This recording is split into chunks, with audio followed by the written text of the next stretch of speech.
Eldara, a land of ancient forests, towering mountains, and fertile valleys. Two kingdoms, Eloria and Rathanis, had long stood as rivals. Their borders, once clearly defined, blurred with time and ambition. Between them lay the plains of Whispering Grass, a land rich in resources and strategic value. Both kingdoms claimed it as their own. For generations, skirmishes and raids marked their bitter feud. Blood stained the Whispering Grass. Neither kingdom could gain a decisive advantage. King Altheris of Eloria, a mountain of a man known for his raw power, yearned for peace. But peace, he knew, could only come from strength. Across the plains, King Rathorn of Rathanis, famed for his agility and speed, felt the same.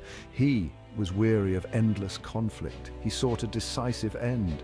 Thus, a challenge was issued, a duel between kings, a single combat to decide the fate of the Whispering Grass and bring a lasting peace to Eldara. The challenge, delivered by a lone rider bearing both kingdoms' banners, was quickly accepted. A duel to the death. The victor would claim the Whispering Grass for his own. More importantly, he would secure peace for his people. The loser would leave his kingdom vulnerable, his legacy forever tarnished. The stakes were high, the pressure immense. Both kings prepared themselves physically and mentally. Altheris, in his forge, hammered out a new breastplate. He sharpened his great sword, its edge gleaming like a promise. Rathorn, in the stillness of his chamber, practiced his footwork. He honed his reflexes with his twin blades, the whisper and the wind. Word of the duel spread like wildfire across Eldara. It became a beacon of hope, a chance for lasting peace. People from both kingdoms and even beyond flocked to witness the event. A vast makeshift arena was erected on the plains of Whispering Grass, straddling the border between the two kingdoms. The day of the duel dawned bright and clear. The sky, a pristine blue, seemed to hold its breath. The air crackled with anticipation. The makeshift arena, a sprawling circle of rough-hewn logs and banners, overflowed with spectators. Thousands upon thousands had gathered, their faces a mixture of anxiety and excitement. In the center of the arena, the ground had been flattened and cleared. It formed a stark brown circle against the swaying green grass. This was the stage upon which the fate of two kingdoms would be decided. As the sun climbed higher, casting long shadows across the assembled masses, a hush fell. From opposite ends of the arena, two figures emerged. Two kings, their armor gleaming in the sunlight, approached the center. The duel was about to begin.